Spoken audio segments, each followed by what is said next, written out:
Hey guys, I hope you're doing well. So I've kind of been talking about my grad school experience.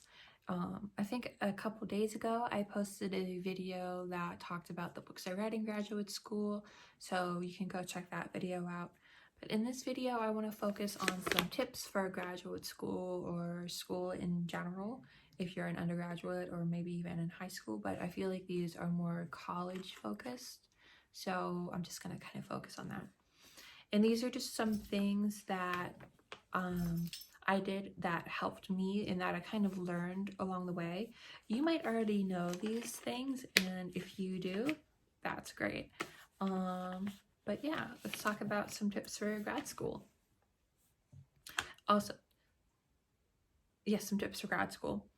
So I think one of the things that kind of like are the hardest in grad school is kind of interacting and creating relationships with your professors. This is something that you need to do in graduate school. Graduate school is about making connections. It's about finding people to write you reference letters, to give you introductions to professors, to research teams. Just email and ask. Just call and ask. Show up to office hours and ask. Create a bond. See if they have readings to recommend that like connect to your research. You won't advance in graduate school if you don't make the effort and interact with your professors and peers, because it's those connections, that networking that's going to benefit you in the long run. So you need to create those connections so that way when it comes to getting recommendation letters, either for jobs or going on for your PhD or postdoctorate work, you have those connections ready and available and people who know your work and know your skills quite well. So I think that's something that you definitely need to do, and share your interests with your professors so that way if there are opportunities that come up, they'll be like, oh, this person would be great for that. I'm going to send them an email or let them know about it or send their information on. And also just letting your professors know, hey, if anything comes out about this, can you include me or can I be involved in that conversation? And I think just entering and being able to speak clearly and kind of demonstratedly to your professors is really helpful. And then the next tip I have has to do with reading. So in graduate school, especially with, I don't know about the science focused graduate programs, but I know they have readings, but with humanities, and especially English, you do a lot of reading and you spend a lot of time processing, and you spend a lot of time reading and processing information. And it isn't possible to memorize it all, and that isn't something you should put pressure on yourself to do. That's why notes exist, and a lot of graduate school is writing papers and responses and doing presentations where you'll be able to have notes. So when you are reading and you are going through all these academic articles and books and reference materials, maybe even documentaries or YouTube videos that professors send on, when you're reading, you want to have a lecture notebook. So that's a book that just has lectures. So that way you can reference to date, because you can use those as source material with certain professors, and then have a book for your reading notes. So this is when you're reading, I don't think you should highlight.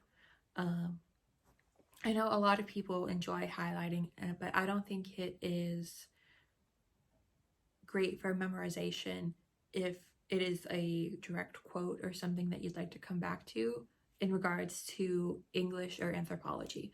That's all I'm speaking about. I'm not speaking about like law or maybe scientific practices. I'm just thinking about literature and anthropology at this point. I don't want anyone to get mad at me, but I feel like highlighting, you're just glossing over the information and then you're not really thinking about it again.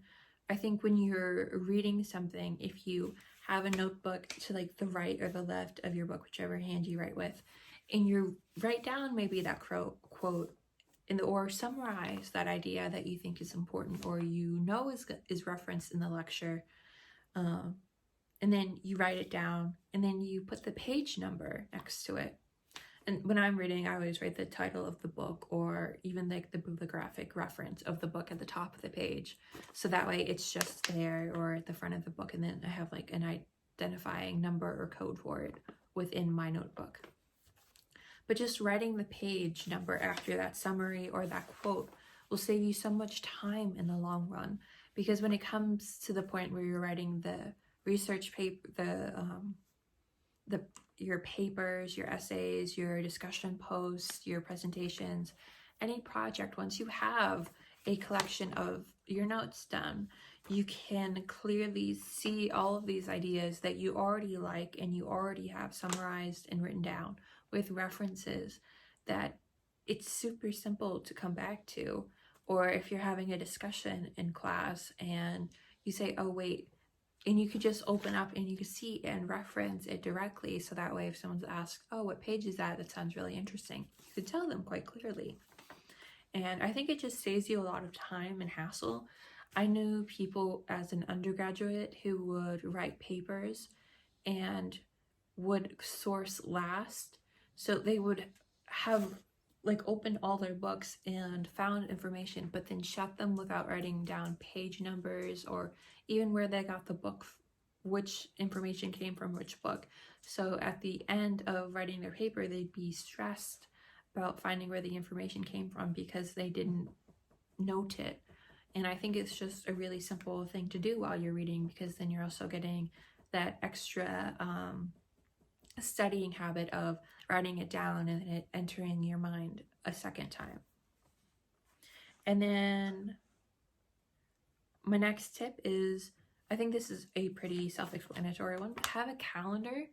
I think a month overview is the best kind, with all of your assignments, discussion posts, lecture times if you have to show up in class, meetings, all of those kind of things, with times too, especially when it comes to assignments, because once you do enter graduate school, and I know once you enter graduate school, or even in graduate school, in undergraduates, teachers have different times that they want things submitted, and that's something you just have to know and remember. Some assignments in classes have to be submitted at different times. For example, for my one class, discussion posts were due at noon, but essays and papers were due at 8 p.m. So you don't want to get those too confused and end up getting a 0 or a partial %, because once you do enter graduate school, anything below a B can fail you out of a program, and you don't really want to fail out of a program. And then my last tip for graduate school is peer review. So don't be afraid to go up to another student in one of your classes, because you probably have them in other classes. And ask, hey, can you look over my essay and just let me know what you think? And they might even ask you to do the same for their papers, and just kind of making that interaction and that effort at building connections with those in your class can really help not only your work, but theirs as well. And you kind of get to build a community while you're at school, and you could get a different perspective before it gets into your professor's hands about, oh, maybe you have like a grammar error there, or you need to fix spelling, or maybe there's just a piece of your argument missing or that's not clear that they can help straighten out. So those are my tips for graduate school. Thank you guys so much for watching, and I hope you have a nice day. I'll talk to you later.